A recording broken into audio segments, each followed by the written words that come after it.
You might hear some traffic in the background. It's because I'm somewhere else today.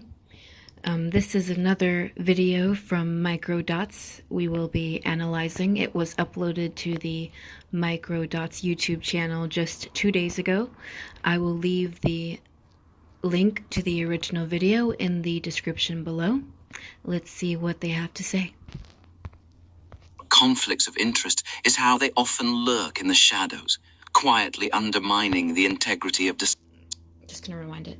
The funny thing about conflicts of interest is how they often lurk in the shadows, quietly undermining the integrity of decisions and actions. They can be insidious, weaving their way into the fabric of organizations and institutions, influencing outcomes in ways that are not always immediately visible. When concealed, conflicts of interest erode trust and transparency, fostering an environment where unethical behavior can thrive unchecked. Absolutely. Whoever wrote this is brilliant and is well aware of corruption inside jobs and corruption, which often occurs in systems of power and systems of government, like recent example, Canton, the Canton Police Department, which is currently under investigation. The Canton Police Department, as of July 12th, 2024, is under an audit. They are under investigation. And Kevin Albert, the brother of Brian Albert, is suspended because of the investigation, as well as his involvement with Trooper Michael Proctor. This whole Karen Reed case is to me, the unraveling of what was a corrupt town, a corrupt police department for generations. The Karen Reed case happened because, in my opinion, it needed to happen. Not that anyone needed to die, but it took someone dying and it took someone getting framed for people to look at Canton, Massachusetts and ask, what the fuck is going on in Canton, Massachusetts? And it is clear as day to anyone truly paying attention that Brian Albert in particular was protected because of that corruption.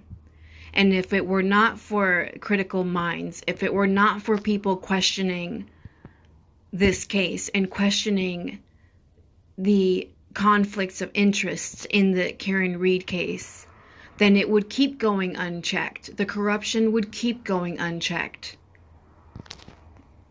This hidden manipulation skews fairness and accountability, often to the detriment of those who are unaware of the underlying biases. It is crucial to recognize and address these conflicts, shining a light on them to ensure that justice, fairness, and integrity prevail. This is Joanne Morrissey, wife of the Norfolk DA who's charging Karen Reed and is also under federal investigation for public corruption. In 2016, she retired from her role as cafeteria manager at Quincy Public High School after being there since...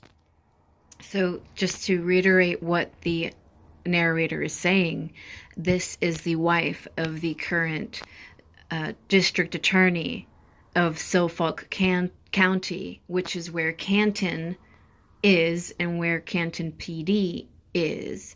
The district attorney Morrissey is the one who pushed this case along with Trooper Proctor and the prosecution.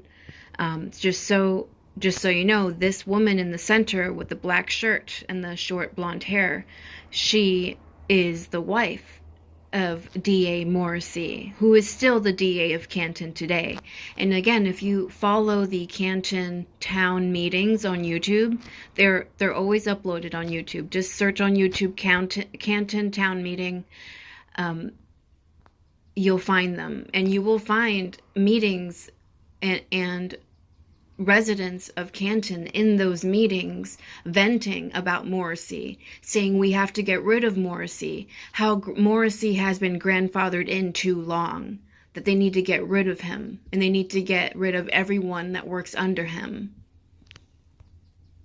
1994. Back row. So I'm just going to rewind it real quick so you can hear what he said without my digressing. Hired from her role as cafeteria and is also under federal investigation for public corruption. In 2016, she retired from her role as cafeteria manager at Quincy Public High School after being there since 1994. So Morrissey, the wife of the DA Morrissey, she used to be the cafeteria manager at a Quincy school. Far left is a woman named Trudy Prescott. This lovely woman worked as part of the cafeteria staff for 23 years, into the 1990s, and reported directly to Joanne Morrissey. I want to make it clear, neither Joanne nor Trudy have done anything wrong. By all accounts, they both did exceptional work for the Quincy school system. But here's the issue. If Trudy looks familiar to you, there's a very good reason. So I will pause it. And she does look very familiar if you've been following the Karen Reed case. If you know what the judge in the Karen Reed trial looks like, Beverly Cannone. They look very similar. So if you're paying attention, the manager of the cafeteria, Morrissey, at the time, this worker on the far left was worked under Morrissey. Trudy Prescott is the mother of Judge Beverly Cannone. This is a direct familial link from Judge Cannone to Norfolk DA Michael W. Morrissey. So you see, this woman on the far left, Trudy, used to work under the DA Morrissey. She used to work under his wife when his wife was the cafeteria manager of this Quincy school. And Trudy, working beneath Morrissey, Trudy is the mother of Judge Bev Cannone. So there is a conflict of interest there when you think about it, that because the DA's wife used to be the manager of the judge's mother, then they all know each other. Who knows how deep they know each other? Who knows if because Trudy worked under Morrissey,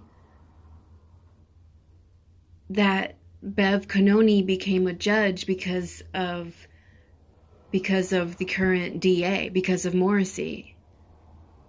What if Bev Cannone and the DA Morrissey still have ongoing conflict of interest because his wife and the judge's mother have known each other for years. They worked alongside each other. Just, again, the truth always prevails. And with the jury blowing the whistle, 4 out of the 12 saying that Karen Reed is not guilty of count 1 and 3, and now this, that the DA is directly connected to the judge through the judge's mother.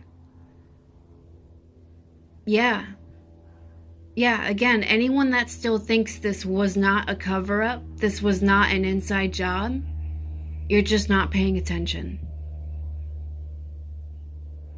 Thank you for watching.